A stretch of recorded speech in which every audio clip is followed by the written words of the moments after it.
In 1180 BC, a young woman stood on the deck of a fishing ship leaving the burning city of Pylos. She had 2 children with her. No husband. He was dead in the rubble of the palace. No food beyond what she could carry. No idea where the ship was going. The sky behind her was orange, with the smoke of a city that had stood for 400 years. Ahead of her was open water. Below the deck were 40 other women, just like her, clutching whatever they had saved, waiting for the wind to take them anywhere that wasn't here. For 3,000 years, history called the people on these ships the Sea Peoples, invaders, raiders, the barbarians who killed the Bronze Age. The Egyptians who fought them called them the foreign lands of the sea, who came and made themselves their home in their ships. That is not a description of an army. That is a description of refugees. This is the story of the largest migration crisis the ancient world ever faced. And it is the story of how, for 3,000 years, we got it completely wrong. To understand why 3 million people walked away from the most successful civilization in human history, you don't start with the burning cities. You start with tree rings. In the late 1990s, a team of paleoclimatologists drilled into ancient olive wood preserved in tombs across Greece, Cyprus, and the Levant. They were looking for something almost no one had ever measured at this scale: the year-by-year width of every growth ring inside trees that had lived during the late Bronze Age. A wide ring means a wet year. A narrow ring means a drought year. Together, hundreds of these rings stitched into one record let scientists read the rainfall of the eastern Mediterranean, month by month, year by year, going back 4,000 years. What they found was terrifying. Starting around 1250 BC, exactly 50 years before the Bronze Age began to fall, the rains stopped. Not for one bad season, not for a decade, for 300 years. The same signal showed up in lake sediments. Cores pulled from Lake Soreq in Israel, from Tecer Lake in central Turkey, from Lake Bardawil on the Egyptian coast. All of them recorded the same collapse in pollen, in oxygen isotopes, in the chemical fingerprint of dry years stacked on dry years. Pollen records from Greek lakes show wild grasses replacing wheat. The cedar forests of Lebanon, the timber that built Egyptian temples and Mycenaean palaces, collapsed and never recovered. Olive cultivation across the Aegean fell by half. The Hittite Empire, which ruled what is now Turkey, was built in mountains that depended on monsoon rainfall. When the rains failed, the empire's grain reserves emptied within years. The Hittite capital, Hattusa, sent a desperate diplomatic letter to Egypt. The king wrote, "It is a matter of life and death. Send grain. My people are dying. We have the tablet." It survived because it was baked in the fire that destroyed the city it was sent from. Egypt sent grain. We have the receipts. Pharaoh Merneptah recorded shipments leaving the Nile Delta bound for Hatti. Egyptian grain ships kept the Hittite Empire alive for another 20 years. It wasn't enough. And then, around 1159 BC, a volcano in Iceland called Hekla erupted. Hekla III. It is one of the largest eruptions of the last 5,000 years. The ash plume reached the upper atmosphere and spread around the northern hemisphere, dimming the sun for nearly a decade. Tree rings in Ireland, in Anatolia, in California, all show the same signature: a sudden cluster of dead and stunted years right at the 1159 mark. The Bronze Age was already on its knees from a 100-year drought. Then someone turned off the sun. Crops failed from Britain to Babylon. Egyptian records describe 2 consecutive years where the Nile flood was so weak the priests held emergency rituals. The Assyrian king sent armies into rebel provinces just to seize their grain. The world was already starving when the cities started to burn. Pylos burned first. Around 1200 BC, the palace was destroyed so suddenly the scribes were in mid-sentence. Clay tablets meant to be soft, temporary records, baked hard by the fire that destroyed them. 3,000 years later, archaeologists pulled them out of the ash, and they were still legible. The last words written at Pylos were lists of soldiers being sent to defend the coast. Watchers of the sea, the tablets call them. Coastal posts, names of officers, equipment counts. The defense failed. We do not know who attacked Pylos. We only know that whoever it was, the city's own people had been preparing for an attack from the water for at least a generation. They knew it was coming.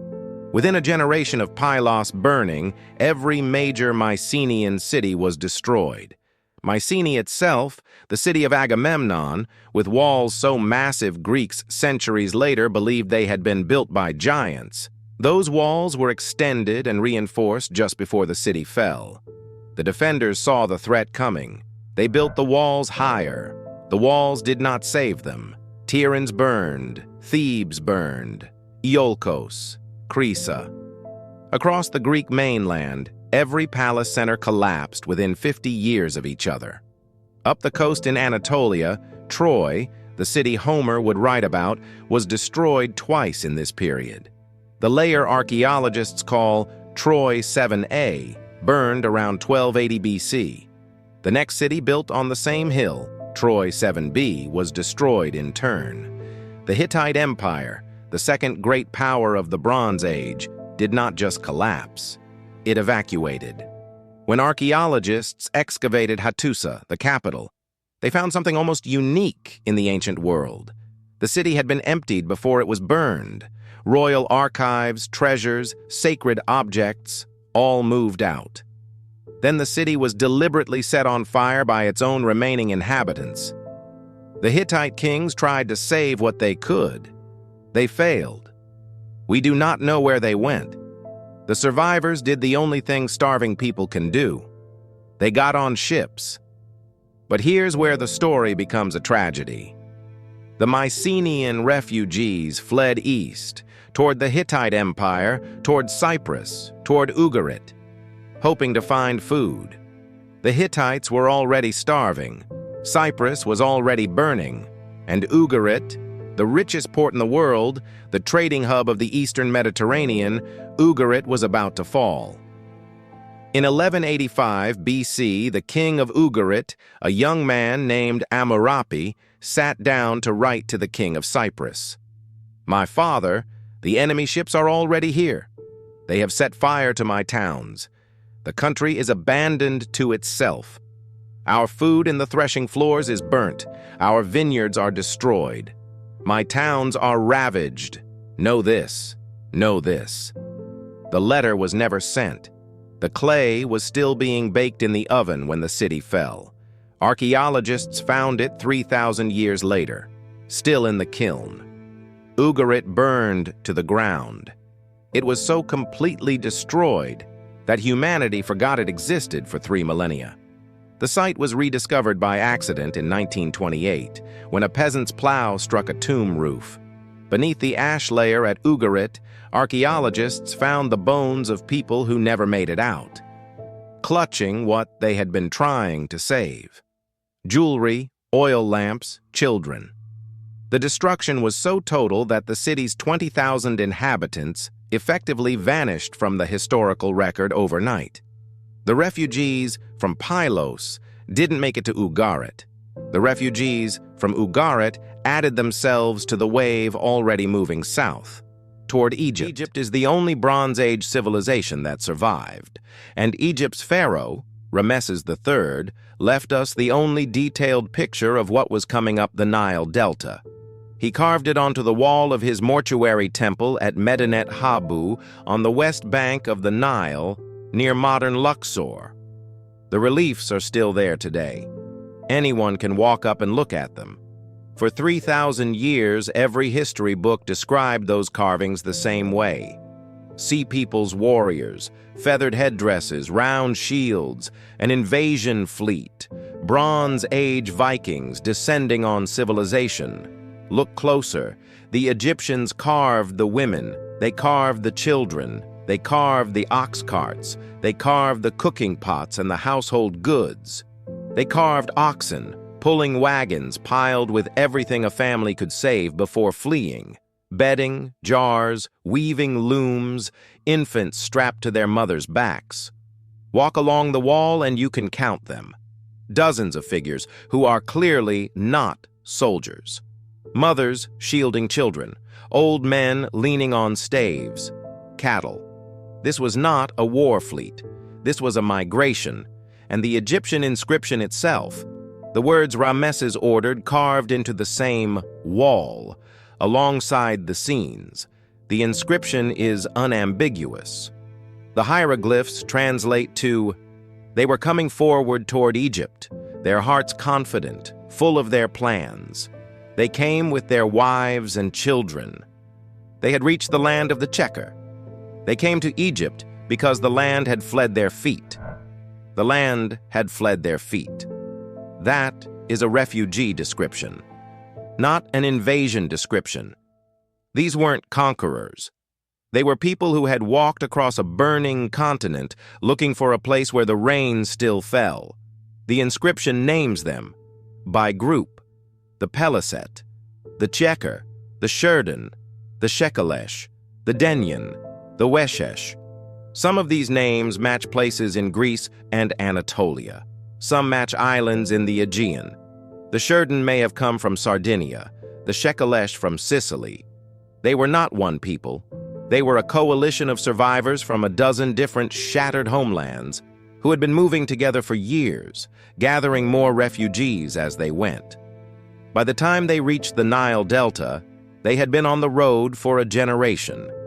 And in the marshes of the Nile, Egypt was waiting. In 1175 BC, Ramesses III was waiting for them. The pharaoh had spent years preparing. He fortified the Nile Delta with a chain of garrisons. He built war galleys with composite bows that could outrange anything the refugees had. He stationed his best infantry along the coast. He hired Sherden mercenaries, the descendants of refugees who had reached Egypt a generation earlier, to fight the new wave.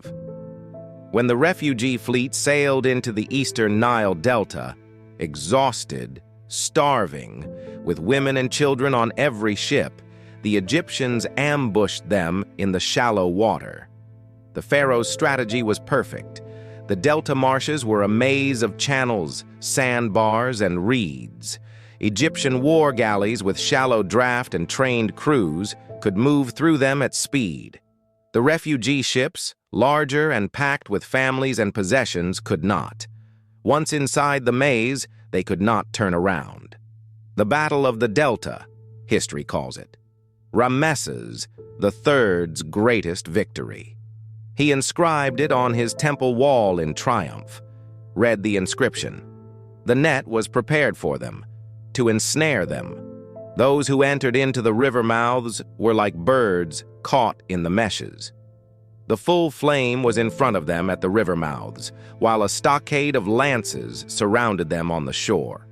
They were dragged in, enclosed and prostrated on the beach, killed and made into heaps. A net, a trap. Stockades on the shore for survivors who tried to land. Heaps of bodies. The Egyptian arrows targeted the loaded ships first, the ones with families on board. The Battle of the Delta was not a battle. It was a massacre of refugees. Ramesses III killed thousands of women and children in the marshes of the Nile, and then carved his victory into stone. It is the oldest surviving piece of state propaganda in human history. And it worked. For 3,000 years we believed it. Some of the refugees survived. The Egyptians let a few groups settle the southern coast of Canaan, the part of the empire furthest from the pharaoh's reach, where nobody else wanted to live anymore. The arrangement was simple. Build cities, pay tribute, don't move further south. The Egyptian word for them was Peliset. They built 5 cities on the coast: Gaza, Ashkelon, Ashdod, Ekron, Gath. When archaeologists excavated those cities thousands of years later, they found something strange. The pottery wasn't local. It was Aegean. Mycenaean designs, Mycenaean techniques, made by people who remembered Greece. The same shapes that had been thrown on potter's wheels at Mycenae and Tiryns now turned up in the kilns at Ashdod and Ekron, 400 miles away across the sea. The settlers brought their weaving with them too.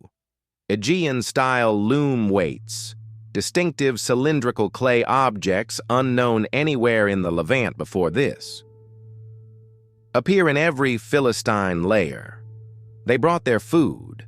Pig bones at Ashkelon, dating to exactly this period, showed domesticated pigs of a European breed, not the local Levantine type.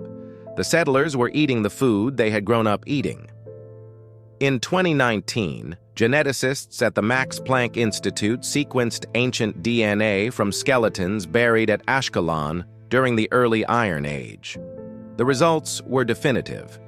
The Bronze Age refugees were genetically European. Mycenaean Greeks, with traces of southern Italy and Sardinia mixed in. Within 200 years, their DNA had blended with the local population. But the founding generation, the people who had stepped off the ships at Medinet Habu and survived, were Aegean.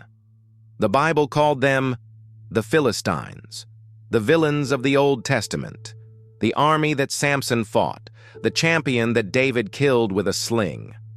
Goliath's armor in the book of Samuel is described in detail: a bronze helmet, a coat of scale armor, greaves on his legs, a spear with an iron point. Every single one of those items is Aegean. They are the equipment of a Mycenaean warrior, 2 centuries after Mycenae fell. The Philistines were still making the armor their grandfathers had made. The villains of the Bible were the descendants of climate refugees. The barbarians who fought the Israelites for the Holy Land were the children and grandchildren of the women on the ships at Medinet Habu, the ones who had survived the marshes of the Nile. The Bronze Age collapse is the only time in human history when a fully globalized civilization has fallen. Egypt traded with Babylon. Cyprus traded with Mycenae. Hittite princesses married pharaohs. Letters in cuneiform crossed the Mediterranean monthly. A merchant in Ugarit could order copper from Cyprus, tin from Afghanistan, gold from Nubia, and lapis from the Indus Valley, and have it all arrive by ship within a season. The world had built the first ancient internet, and in 50 years, it all collapsed. It did not collapse because barbarians invaded. It collapsed because the rain stopped, the harvests failed, the cities ran out of food, the trade routes broke, the empires couldn't feed their armies, and millions of starving people picked up their children and walked east, looking for somewhere the wheat still grew. The Sea Peoples were the first climate refugees in recorded history.